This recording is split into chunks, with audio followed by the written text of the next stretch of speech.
আমি সবার বক্তৃতা শুনছিলাম। আসলে আমার বলার খুব বেশি প্রয়োজন নেই, আমার আসলে কাজ করার ব্যাপার। আমি সর্বশেষ বক্তা যেটা বললেন তার সাথে একমত যে এখানে যারা রাজনীতিবিদ বা বাংলাদেশে যে সমস্ত রাজনৈতিক দল আছেন যারা সামনে ক্ষমতায় আসবেন বলে ধারণা করা যায়, বা সরকারি দলে থাকুক বা বিরোধী দলে থাকুন, তাদেরকে এই আলোচনাটা শোনানোটা জরুরি। কারণ তাদেরকে বুঝতে হবে যে বাংলাদেশে কি ঘটে গেছে এবং এটার বিচার না হলে বাংলাদেশে আবার কি আসতে পারে। এই জিনিসটা তাদেরকে জানানো অসম্ভব জরুরি। আমি মনে করি যে আমাদের উপদেষ্টাদের যেমন জানা দরকার, ঠিক একইভাবে বা তার চেয়ে বেশি তাদের জানা দরকার। কারণ এই উপদেষ্টা পরিষদের মেয়াদ ফেব্রুয়ারির পরে শেষ হবে, তারপরে তারা দেশের দায়িত্ব গ্রহণ করবেন।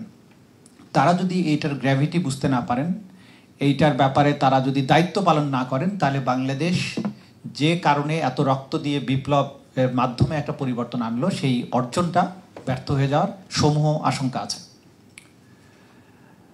সবার মধ্যেই, সবার আলোচনার থেকেই এক ধরনের ফ্রাস্ট্রেশন বা এক ধরনের আশঙ্কার কথা কিন্তু আছে যে কোন জায়গাটায় গিয়ে আমরা বাধাগ্রস্ত হচ্ছি। আমরা প্রথম থেকে যেটা বলার চেষ্টা করেছি যে অপরাধীর পরিচয় শুধুমাত্র সে একজন অপরাধী। তার পরিচয় হতে পারে না যে সে কত বড় সংস্থায় কত বড় অফিসার, কত বড় কর্তা, তার কয়টা স্টার আছে, কয়টা র্যাঙ্ক আছে, কয়টা ফাইল আছে, এগুলো আমাদের কাছে বিবেচ্য বিষয় হওয়া উচিত নয়। এটাই আইনের শাসন এবং সভ্যতার মূল কথা।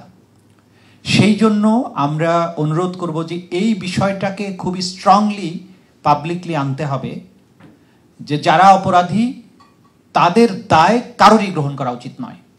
অপরাধীর পরিচয় শুধুমাত্র অপরাধী।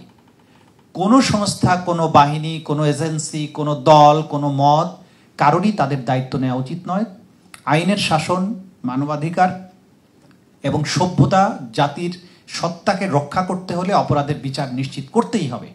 কারণ যারা আজকে তাদেরকে প্রোটেক্ট করার চেষ্টা করছেন বা করবেন, তাদের মনে রাখতে হবে তারাও একই রকমের সিচুয়েশনের মুখোমুখি কিন্তু হতেই পারেন। এবং এই ধরনের কোনো অপরাধীকে প্রোটেক্ট করার চেষ্টাটাও কিন্তু এই অপরাধের বিচারকে বিঘ্নিত করার একটা প্রচেষ্টা, যেটাও একটা অপরাধ আইনগতভাবে।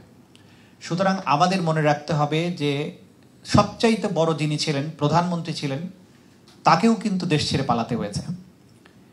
এখন অন্য যারা কেউই যদি এই প্রক্রিয়ার সাথে যুক্ত হয়ে যান, তাদেরকে কিন্তু আর কিছুই বলার সুযোগ থাকবে না বাট অ্যান অপরাধী। সেই জন্য আমাদেরকে যত চ্যালেঞ্জই থাকুক, যত বিঘ্ন থাকুক, ভয়ভীতি থাকুক, সবচেয়ে বড় ভয়ের সময়টা তো আমরা অতিক্রম করে এসেছি।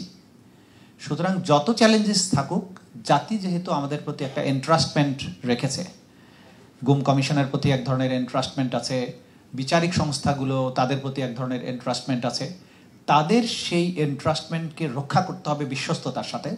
তাদের উপরে অর্পিত দায়িত্বটা পালন করতে হবে। যেটা দরকার, যেটা এখন আমরা নতুন বাস্তবতায় আমাদেরকে চিন্তা করতে হচ্ছে, এই চিন্তাগুলো যদি আমাদের করতে না হতো খুব ভালো হতো।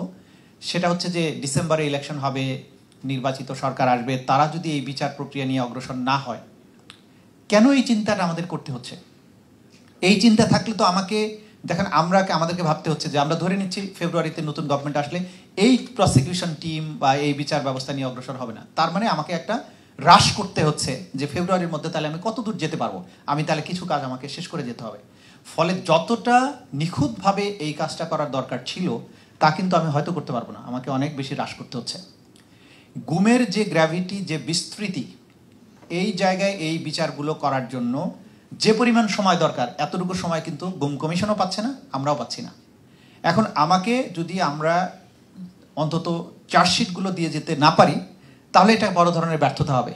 কিন্তু দেখেন যে 1800+ গুমের ঘটনা এবং এগুলোর যে শাখা প্রশাখা আছে, এগুলো কি নিখুঁতভাবে এই কয়েক মাসের মধ্যে বের করা সম্ভব?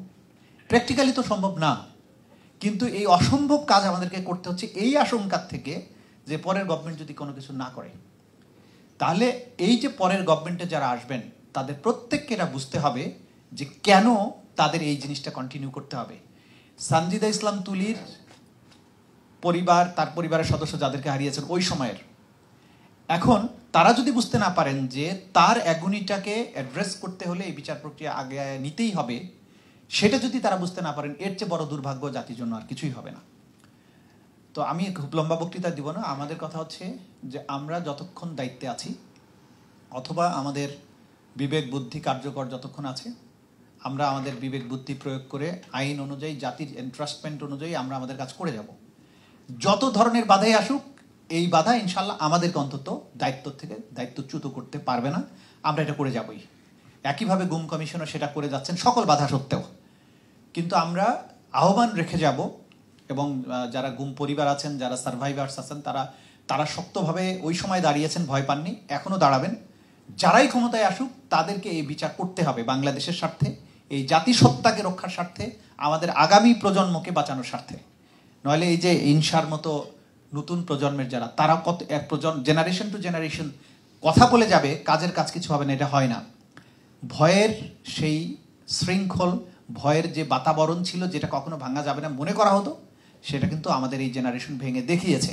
সুতরাং আরেকটা নতুন বাতাবরণ তৈরি করে কোনো লাভ আছে বলে আমি মনে করি না। যারা এটা করার চেষ্টা করছেন তারা বোকার স্বর্গে বাস করছেন। বাংলাদেশের মানুষ এই শৃঙ্খল ভাঙতে শিখেছে। সুতরাং এই ধরনের হাইপ তুলে কোনো অপরাধীকে কেউ বাঁচানোর চেষ্টা করা উচিত নয়। তাদের নিজেদের স্বার্থে, বাংলাদেশের স্বার্থে, আগামী প্রজন্মের স্বার্থে, নিরাপদ ভবিষ্যতের স্বার্থে এই কাজ আমাদেরকে করতে হবে। এই জায়গায় কোনো এক্সকিউজ আমরা দিব না, এক্সকিউজ গ্রহণও করব না। আমরা আমাদের লক্ষ্যপানে এগিয়ে যাব। এইটা এই শহীদদের প্রতি, এই আহতদের প্রতি, এই গুমের শিকার যারা ছিলেন তাদের রক্তের প্রতি, তাদের যে উপর দিয়ে যে ট্রমা গেছে সেটার প্রতি আমাদের অঙ্গীকার, সেটার প্রতি আমাদের দায়বদ্ধতা, নইলে আমরা বেঈমান হিসেবে চিহ্নিত হব। সবাইকে ধন্যবাদ। ইনশাল্লাহ আমরা যা করছি সেটা নিয়ে এগিয়ে যাব। আপনারা পাশে থাকবেন শুধু। সবাইকে ধন্যবাদ। আসসালামু আলাইকুম।